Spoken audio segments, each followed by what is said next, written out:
बऱ्याच लोकांना कुठल्या ना कुठल्या गोष्टीची ॲलर्जी असते. काही लोक उंदराला घाबरतात, काही लोक झुरळाला घाबरतात, काही लोक मांजरीला घाबरतात, काही लोक कुत्र्याला घाबरतात. एक युपीचा भैया, त्याला कुत्र्याची ॲलर्जी. कुत्रा बघितला की घाबरायचा. त्याच्या लग्नाला 30-35 वर्ष झाली होती, पण बायकोला माहितच नाही माझा नवरा कुत्र्याला घाबरतो. ती त्याला खुश करण्यासाठी त्याच्या वाढदिवसाच्या दिवशी बाजारातून कुत्रा घेऊन घरी आली. हा बिचारा संध्याकाळी घरी आला, पाहिला बायको कुत्रा घेऊन आली. कुत्र्याकडे बघून बायकोला म्हणाला, अरे का उठपटांग उठा के ले आए?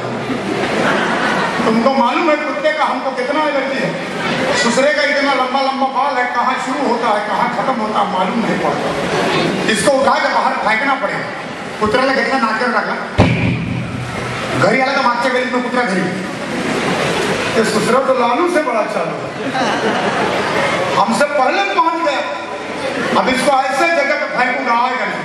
परत कुत्र्याला घेतला, नाक्यावर गेला, गल्लीत लांब फेकला. परत घरी आला, पहिला कुत्रा परत त्या गादी गेला. तो सुसरा तो बार बार हमसे पहले पहुंचता, पीटी उषा से ज्यादा दौड़ता. अब इसको ऐसे जगह पे फेंकूंगा जिंदगी भर घूमता रहेगा आएगा नहीं. कुत्र्याला घेतला, नाक्यावर गेला, गल्लीत गेला, चौकात राहणार कोणा जंगलात लांब फेकला आणि बायकोला मोबाईलवर फोन केला. हेलो, कुत्ता आ गया का? बायको हाँ तो आ गया, वापस भेज दो. अरे क्या है? अरे हम रास्ता भूल गया.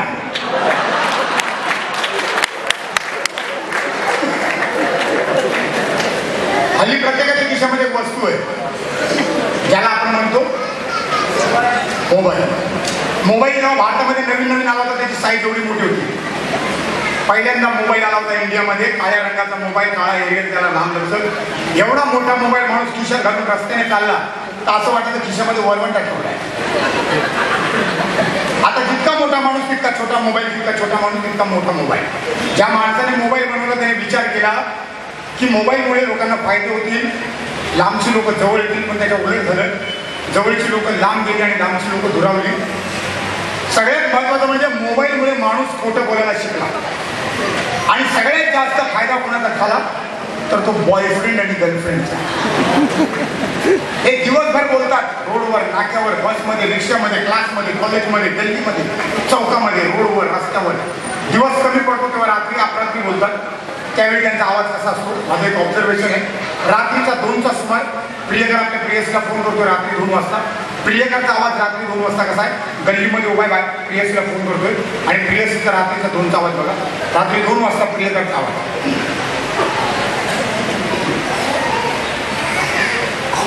हॅलो हॅलो,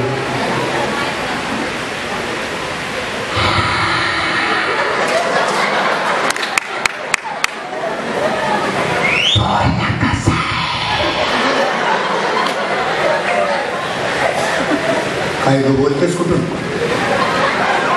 कुठल्या खड्ड्यातून बोलतेस? बोलतेस कुठून?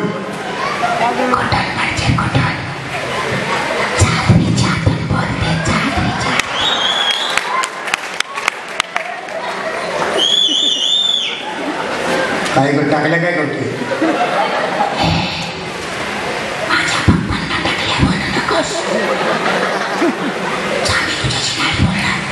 अगं बोल, अगं बोल ना.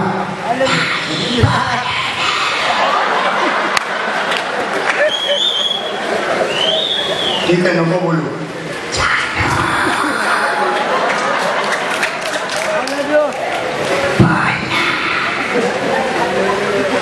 नाही बोलणार, नाही बोलणार. बोल, काय बोलतोस? काय ग, काल बाईकवर फिरताना कॉलेजमध्ये तुझ्या पप्पांनी आपल्या दोघांना पाहिलं का? काय म्हणाले पप्पा? काय म्हणाले?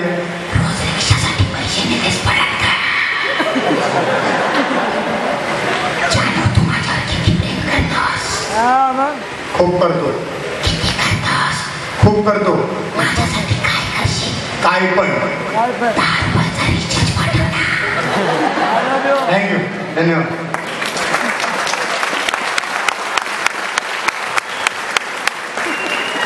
छोट्या छोट्या गोष्टींमधून मोठे मोठे विनोद करतात. मानुष जिथे ऊपर आता तिथे विनोद करतो। लोग जहां पर खड़े हो जाते हैं वहां पर कॉमेडी पैदा होती है। कॉमेडी के लिए ऐसे प्रॉपर जगह नहीं लगती कि यहाँ पर कॉमेडी होनी चाहिए, लतीफे होने चाहिए, जोक्स होने चाहिए। डोळ्याने दिसतं तरी लोक विचारतात, आंखों से दिखाई देता है, लोग पूछते हैं। एखादा माणूस जेवत असला, कोई आदमी खाना खा रहा है, आंख से दिखाई दे रहा है तो भी लोग पूछते हैं। माणूस जेवतो तरी लोकांना विचारायची सवय असते, काय जेवतोय काय? जेवतोय का तू उपाशी आहे का? माणूस झोपलेला असला त्याला जबरदस्ती उठवतात,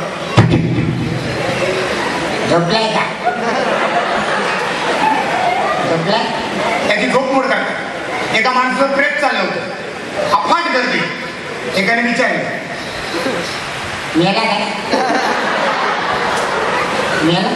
नाही, त्याला झोपायची सवय, मला फिरवायची। छोट्या छोट्या गोष्टींमधनं मोठे मोठे विनोद। लोकल ट्रेनमध्ये प्रवास करा, लोकल ट्रेनमध्ये एवढे विनोद सापडतील काय विचारू नका। लोकल ट्रेन का सफर हम लोग रोज करते हैं, रोजाना हमारा आना जाना आवागमन है रेलवे से लोकल ट्रेन में। लोकल ट्रेन कभी टाइम पर नहीं आती, कुठलीच गाड़ी स्टेशनवर कधीच वेळेवर येत नाही लोकल ट्रेन। परसों 9:05 की गाड़ी शार्प 9:05 को स्टेशन पे आई, 9:05 की गाड़ी शार्प 9:05 का स्टेशन पे आली। एक मात्रा खुश, एक दूसरा खुश हो गया, पता नहीं उसको क्या मिल गया, त्याला काय सापडलं देव जाणे। गाडी वेळेवर आली, त्याला आनंद झाला। घड्याळाकडे बघून समोरच्या माणसाला म्हणाला, राईट टाइम, शार्प 9:05 ची गाडी 9:05 आली, कमाल आहे। समोरचा माणूस म्हणाला, काका ती आजची नाही कालची। गाड्या वेळेवर येत नाहीत, पण लोक गाडीची वाट एवढ्या आतुरतेने बघतात। तुम्ही स्टेशनवर जाता, गाडीची वाट बघता, प्लॅटफॉर्मवर उभे राहता।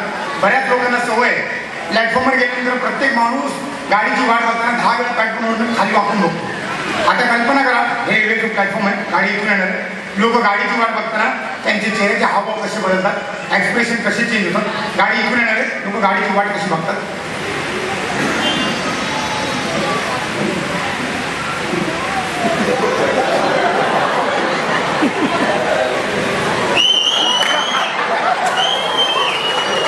पण काही लोकांना वेगळी सवय असते, गाडी इथून येणार, तिथे लागली असते। एका विचारलं, इकडे काय अचानक इकडे आले ना, इकडून कसे ड्रायव्हर दोन्हीकडे बसते ना। ट्रेनमध्ये एवढी गर्दी असते, माणसाला उभं राहायला जागा नाही, बसायला जागा नाही, गाडीच्या आत येतो कसा, बाहेर जातो कसा कळत नाही। गर्दीमध्ये शिरल्यानंतर प्रत्येकाची थिंकिंग आहे, प्रत्येकाची सवय। कितीही गर्दी असती, कितीही भीड हो, हर आदमी जगा ढूंढता है, प्रत्येक माणूस जागा सापडत नाही। मग गर्दीमध्ये इमानदारी हँडल पकडून उभा राहतो। मग त्याच गर्दीमध्ये कोणीतरी मागून त्याचा हात पकडतो, हँडल समजून, कोणी पायात पाय घालतो, कोणी कमरेत पाय घालतो, कोणी हातात हात घालतो। आणि उभा असलेला माणूस त्याची 1-2 स्टेशननंतर अवस्था अशी, अशा माणसाच्या पाठीला खाज सुटली, खाजवणार कसं आणि कुठून? एकाने हात धरले, एकाने पाय धरला, कोणी मान पिळवली, कमरेत हात घातले, खाजवण्याचा प्रयत्न, त्याचा स्ट्रगल बघा।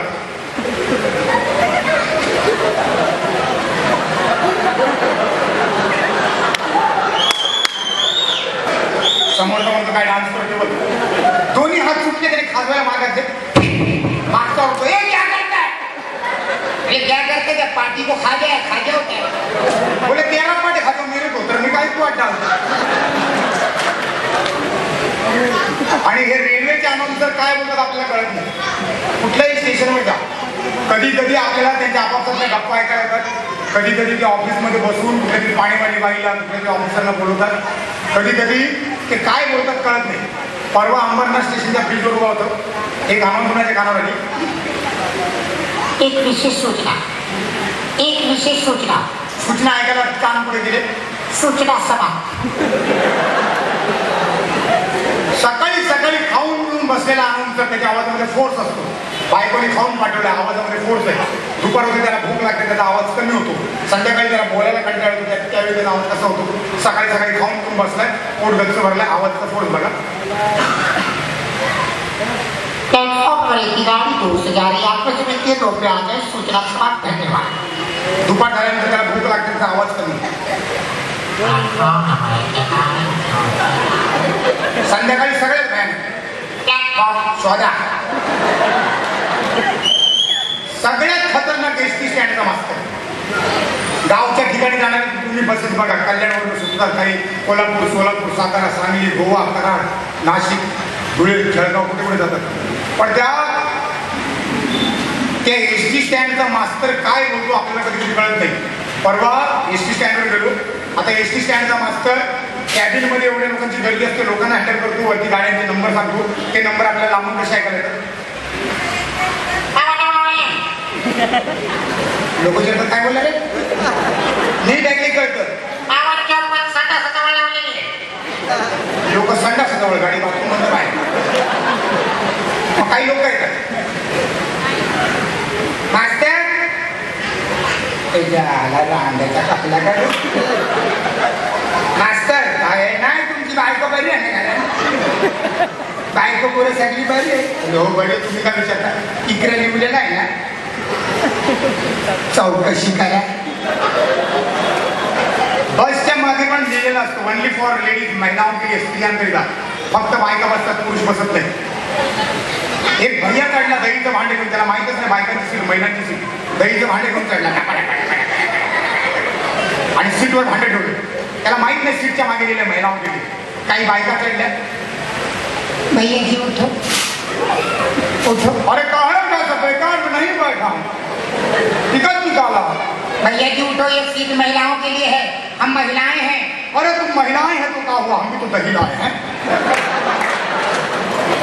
95 वर्षाची म्हातारी चढली आजीबाई, तिला जागा सापडत नाही. बसमध्ये चढली, तिला जागा सापडत नाही, जागा शोधते. कुठे बसायचं बाई, जागा सापडत नाही, कुठे बसायचं. ड्रायव्हरची सीट खाली होती. म्हातारी जाऊन ड्रायव्हरच्या सीटवर बसले, ढापा ढुकू टाका. ड्रायव्हर काय ते थांबणार, ए म्हातारे